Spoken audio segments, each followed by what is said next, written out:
अच्छा दोस्तों, मान लीजिए कि आपका फोन खो जाए। दोस्तों, हमें पता है कि आप में से ज्यादातर लोगों की जान तो ये सुनकर ही निकल गई होगी, अरे हमारा फोन कैसे खो सकता भाई। और आधे लोग तो इस बात का शौक भी मनाने लग गए होंगे कि उनका फोन खो जाएगा तो क्या होगा। खैर, ज्यादा सेंटी मत होइए, हमें पता है आपका फोन आपके लिए बहुत कीमती है। लेकिन हम कह रहे हैं कि मान लीजिए कि आपका फोन खो जाए और वो 100 सालों बाद में किसी को मिले, तो हम आपको बता दें आपका फोन आर्कियोलॉजिकल चीजों में आ जाएगा। जी, आपने बिल्कुल सही सुना, क्योंकि आने वाले 100 सालों में आज के जमाने के फोन पुराने हो जाएंगे। इसलिए अगर कोई ऐसी चीज उस जमाने में मिलेगी तो फिर उनके लिए वो फोन प्राचीन चीजों में आ जाएगा। हालांकि आपका फोन पाकर कोई तभी खुश होगा जब उसमें कोई इंटरेस्टिंग चीजें मिलेंगी वरना कई आर्कियोलॉजिकल चीजों की तरह आपका फोन भी उन बोरिंग चीजों की कैटेगरी में आ जाएगा जो पुरानी होने के अलावा कुछ नहीं है। और ऐसा ही बहुत से आर्कियोलॉजिस्ट के साथ होता भी है, जब वो कोई पुरानी और अनोखी चीजों की खोज में सालों तक पत्थरों और धूल मिट्टी में चीजें खोजा करते हैं, लेकिन उनके हाथ सिर्फ पुराने पत्थरों के अलावा कुछ नहीं लगता। लेकिन दोस्तों, हम आपको बता दें कि कभी कभी आर्कियोलॉजिस्ट के हाथ ऐसी इंटरेस्टिंग चीजें लग जाती है जो कि बहुत यूनिक और चौंका देने वाली होती है। इसलिए आज मैं यानी आपका होस्ट हो दोस्त सैम आपके फेवरेट चैनल में कुछ ऐसी आर्कियोलॉजिकल डिस्कवरीज के बारे में बात करूंगा जिसे देखकर आप सभी दंग हो जाएंगे। तो दोस्तों, देर किस बात की, चलिए करते हैं शुरू अपना अनोखा वीडियो। लेकिन हाँ, वीडियो शुरू करने से पहले एक ही रिक्वेस्ट है, वीडियो पसंद आए ना तो लाइक करने में कंजूसी मत करना। दोस्तों, वैसे तो आर्कियोलॉजिस्ट को समय समय पर बहुत पुराने स्केल्टन यानी कि हड्डियों के ढांचे मिलते हैं, लेकिन चौंका देने वाली बात तो तब हुई जब 19वीं सदी के आखिर में उन्हें ऐसे स्केल्टन मिले जिन सभी की हाइट हम आम इंसानों की हाइट से काफी लंबी थी। जी हाँ दोस्तों, सभी स्केल्टन की हाइट बहुत लंबी थी और उनमें से ज्यादातर स्केल्टन के सर तो 1 फुट से ज्यादा भी लंबे थे। जब आर्कियोलॉजिस्ट ने ये चीज देखी तो वो दंग रह गए, क्योंकि समय के साथ स्केल्टन का साइज छोटा होता रहता है। और अगर 19वीं सदी के अंत में मिले स्केल्टन का आकार इतना बड़ा है, तो जब वो धरती पर जीवित होंगे तो उन लोगों का आकार कितना बड़ा होगा। दोस्तों, इतने बड़े आकार के स्केल्टन को देखकर आर्कियोलॉजिस्ट के पास कोई जवाब नहीं था, आखिर ये कैसे हो सकता है। हालांकि ये बात भी सामने आई कि आज से लाखों साल पहले इस धरती पर जो मनुष्य रहते थे उनका आकार हम आम मनुष्यों से काफी बड़ा था। तो इस बात की पूरी संभावना है कि 19वीं सदी के अंत में जो स्केल्टन मिले वो उन्हीं विशाल जीवों के हो सकते हैं जो लाखों साल पहले हमारी धरती पर राज किया करते थे। अच्छा दोस्तों, ये बात तो हम सभी को पता है कि आज से करीब 250 साल पहले इलेक्ट्रिसिटी डिस्कवर की गई थी, लेकिन क्या आपको पता है करीब 2000 साल पहले मेसोपोटामिया में भी आज के समय की तरह इलेक्ट्रिसिटी थी। दोस्तों, अगर आपको हमारी बात पर यकीन नहीं होता ना, तो हम आपको बता दें कि आर्कियोलॉजिस्ट को आज से कुछ सालों पहले 6 AD की बैटरी मिली है जो उस समय इलेक्ट्रिसिटी जनरेट करने के लिए इस्तेमाल होती थी, जिसके अंदर सिलेंडर शेप की कॉपर ट्यूब लगी हुई मिली है और उस ट्यूब के अंदर आयरन की एक रोड भी मिली है, जिससे उस समय वो लोग इलेक्ट्रिसिटी जनरेट करते थे, जिन्हें बगदाद बैटरी या पार्थियन बैटरी के नाम से जाना जाता है। हालांकि रिसर्चर को ये पक्का नहीं पता कि इन बैटरियों को किस लिए इस्तेमाल किया जाता था, क्योंकि उस समय ऐसी कोई इलेक्ट्रिसिटी इक्विपमेंट्स नहीं होते थे जिन्हें इन बैटरियों से चलाया जा सके। लेकिन अगर ये बैटरी मौजूद है तो कुछ ऐसा होगा जो इन बैटरियों में चलता होगा। लेकिन इस बात से ये बात पक्की है कि पहले के लोग काफी एडवांस थे। क्यों दोस्तों, सही कहा ना। दोस्तों, 1952 के आर्कियोलॉजिस्ट को ऐसी चीज मिली जिसकी कल्पना करना असंभव है। जी हाँ दोस्तों, आर्कियोलॉजिस्ट को एक ऐसा शव मिला जो करीब 200 BC में इस धरती पर जिंदा था। दोस्तों, आप सोच रहे होंगे कि इसमें कौन सी बड़ी बात है, 200 BC में बहुत से लोग जिंदा थे जो आज नहीं है। जी बिल्कुल, आप सही बोल रहे हैं। लेकिन किसी ऐसे शख्स की बॉडी जिसकी मौत 200 BC में हुई हो, क्या उसकी बॉडी में बाल और नाखून होने की संभावना होगी? नहीं ना। लेकिन रिसर्चर्स के द्वारा पाए गए इस शव के बाल और नाखून के साथ साथ इसकी बॉडी के कई हिस्से बिल्कुल डिकम्पोज नहीं हुए थे। और world preserve state of body की मदद से इस व्यक्ति की मौत की वजह के साथ साथ ये पता चल गया कि इसने मरने से पहले क्या खाया था। अब दोस्तों, आप खुद ही सोच सकते हैं कि इतनी पुरानी बॉडी का इस हालत में मिलना कोई अजूबे से कम नहीं है।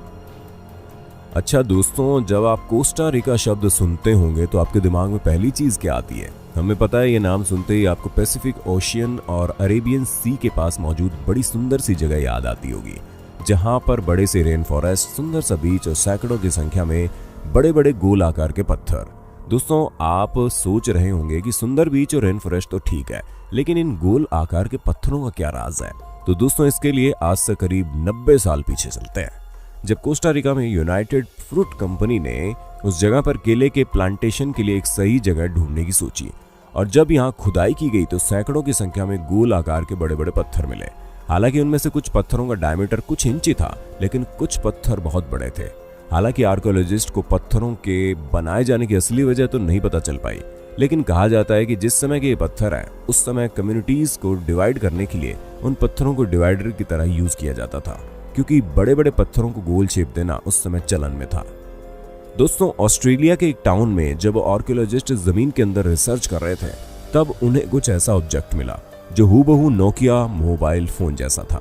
और जब इस फोन जैसे दिखने वाले ऑब्जेक्ट को रिसर्च किया गया तो पता चला कि ये चीज 2800 साल पहले की है।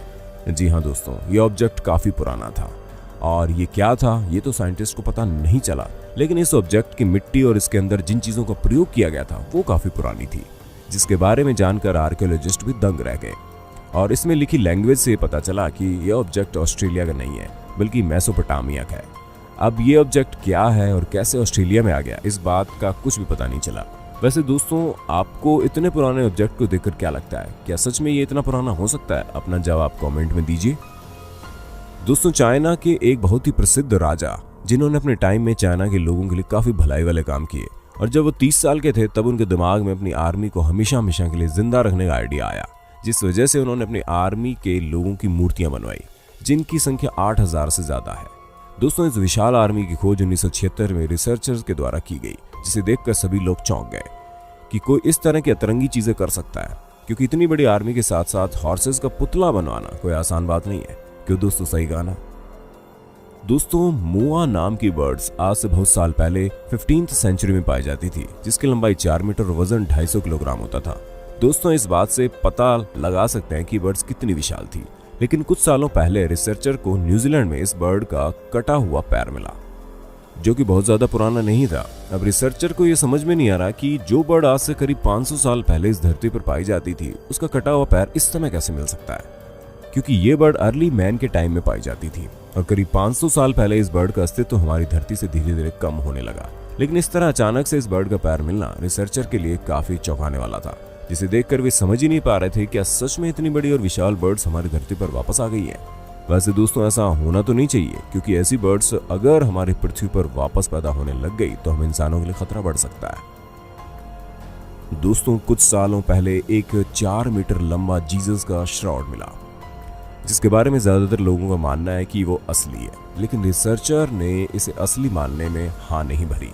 हालांकि ये श्राउड रिसर्चर के लिए काफी फैसिनेटिंग और इंटरेस्टिंग है, लेकिन धार्मिक चीजों से जुड़े होने की वजह से इस चीज पर रिसर्चर उस लेवल की रिसर्च नहीं कर पा रहे जितनी उन्हें करनी चाहिए, जिस वजह से इसके असली होने पर आज भी सवाल उठ रहे हैं। लेकिन दोस्तों, इस श्राउड की सबसे खास बात यह है कि इसमें जो पिक्चर्स बनी है वो काफी क्लियर है, जो काफी चौंकाने वाली बात है, क्योंकि इतने पुराने श्राउड में इतनी क्लियर पिक्चर, वो भी एकदम अनोखे तरीके से होना, काफी चौंकाने वाली बात ही तो है।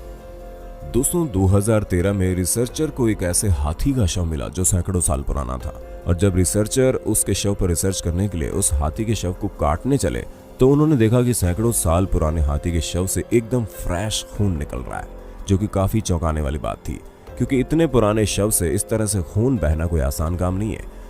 दोस्तों, ये बात तो हम सभी जानते हैं कि समय के साथ बॉडी डिकम्पोज होने लगती है, लेकिन उस हाथी के शव में न जाने कौन से ऐसे तत्व थे जिस वजह से बॉडी डिकम्पोज होना तो छोड़िए, उसका खून भी बिल्कुल फ्रेश था, जिसकी बॉडी को काटने पर गिर रहा था।